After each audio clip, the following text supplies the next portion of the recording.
Judge blocks National Guard deployment in Illinois amid immigration enforcement dispute. And also, I saw like some National Guard general guy on TikTok talking about how, you know, this is home territory and the Oregon National Guard will defend Oregonians. So I don't know how that's going to work. Like, are they just going to, is Trump just going to move like right-wing National Guard from red states and then force the red states to do like a military invasion of blue states, and then the blue states are actually going to defend themselves with their National Guard? Like, how are we doing like a little Civil War type situation? Is that what's going on? I find it very strange, but this was this got me riled up. This is 8 seconds. I want to see more of it though. Does anyone have a longer version of this? Because this speech was awesome. The speech that he delivered on this was like, it got me riled up a little bit. It got me going, hoorah. To answer your question, I don't want to speculate on what level of training they will be trained in or what they will be Oregon General's testimony that National Guard troops will be protecting any protesters authorized to perform as far as rules for the use of force. The Title 10 headquarters will provide that training to them. It is my understanding, however, that protective crowd control will be one of the things they're trained upon. And I will provide my advice to the Title 10 commander. Oregon National Guard men and women they serve two purposes. One, to defend. Wait, I sound robotic too? I think it's just him, right? It's just the video. The video just sounds robotic. Everybody calm down. It's just robotic. Just listen. Just listen to his words. And America, and to protect Oregonians. And so by serving in this mission, they will be protecting any protesters at the ICE facility. That's my desire. Now, to answer your question, full force is not a doctrinal term that the Army uses.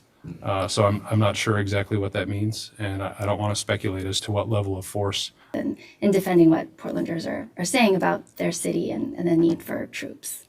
Senator Smith. Thank you, General, for being here and your presentation, and God bless you and our National Guard as they move forward with this deployment. Chair Manning, may I make a request of this committee? Sir, and your colleagues in both the House and the Senate? My number one concern is the protection and the care of my soldiers while they're deployed on this mission. And many of our citizens will not see a distinction between our Oregon National Guard, citizen soldiers, and ICE agents, Federal Protective Service agents, and other federal agents. And I would just like to request of each of you, and please pass this on to your colleagues, that our soldiers we're the home team, and our job is to protect and serve Oregonians. Bro, that's crazy. That's crazy. Woke generals, bro. What the fuck? He said, we're here to protect home team. Like, he said, we're protecting the fucking protesters against ICE. And we follow lawful orders, and that's what we're doing. And to please treat them with dignity and respect as fellow Oregonians. Thank you. Thank you for that. Bro, that's crazy. Is this the makings of a civil war, kind of? Like, what the fuck's going on here? I saw this shit and it blew my mind, dude. Like, is this happening? Like, PNW secession? Is that for real? He said, home team. We're here for Oregonians. We're not here for anybody else. The fuck out of here with this nonsense, he said. Maybe we get an American Napoleon? Dude, you all made fun of Alex Garland. Trump is sending America's Texas National Guard to Illinois on purpose. second civil war just began, if you didn't hear. Greg Abbott, governor of Texas, and Trump both agreed to send hundreds of National Guardsmen from Texas into Illinois because Illinois isn't doing too great. And Trump and Abbott completely disregarded Illinois' governor, J.B. Pritzker, his wishes, saying, I don't want this. I don't need it. I am a state. I can govern myself. That's how it's supposed to be. And the federal government's supposed to be a mediator when they can't. The federal government has a huge hand, and right now that hand is reaching across state lines and quite literally picking up troops and weapons, setting them in another state just to see what happens. There's no high crime rate in Illinois, specifically Chicago, more than there ever has been. As a matter of fact, they're at like a 5-year low. Coincidentally, so is DC. They're at a 30-year low, yet troops were still deployed. The same thing's about to happen in Portland, Oregon. But the thing about Portland, Oregon is they have slightly different laws up there because states have different laws. That's why we are here. We're a united states, but with different beliefs and laws. And when we can't agree, the federal government is supposed to mediate. not take over and dictate. But in Oregon, what's going to happen, I guarantee, is they're not going to pull troops outside of that state to deploy into that state. It's going to be Oregon National Guardsmen that are overseas getting pulled back home. And they will be the ones deployed in that state. And again, this is the federal government just reaching, picking, poking, just to see what happens, just to see what they can get away with. This civil war is going to escalate within the next week and a half. I guarantee it. And you had no fucking clue until just now.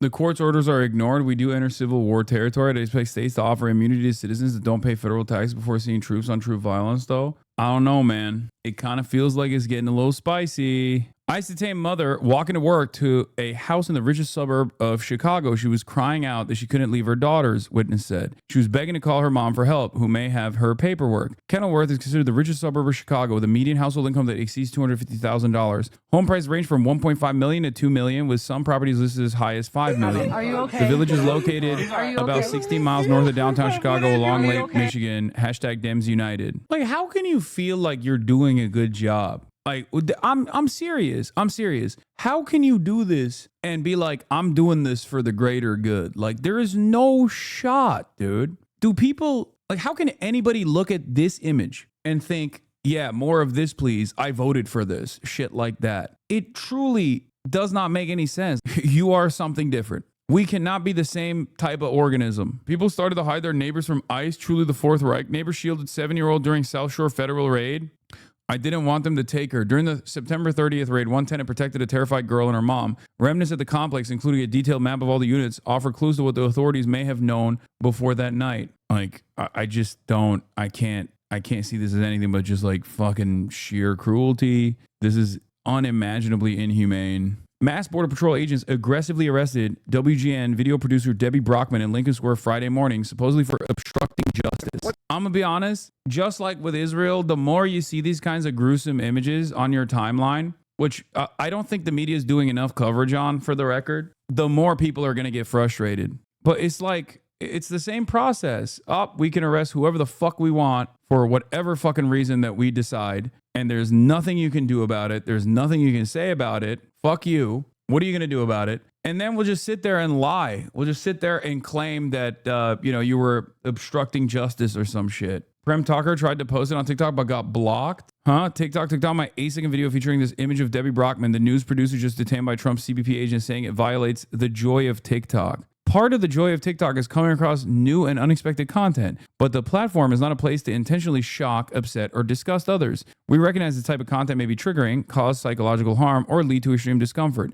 We do not allow gory, gruesome, disturbing, or extremely violent content. What? Oh, brother. Oh, Jesus Christ. It's here already, dude. It is here already. Chinese century of prosperity, American century of humiliation. It is here. It is upon us. It is here. Holy moly. Xi Jinping, send the link for a new TikTok. Xi, if you can hear us, he already abandoned us, bro. He already sold it off. If TikTok is getting blasted with new comm guidelines and other apps are following suit, what do we do? Do you know a better app to move to? How do we organize online? Do we just need to turn local in that case? When we have Trump towns, how do we organize the minority? I don't know. I don't know what we do. I'm just taking it one day at a time. I'm trying to work within the confines of this new media landscape.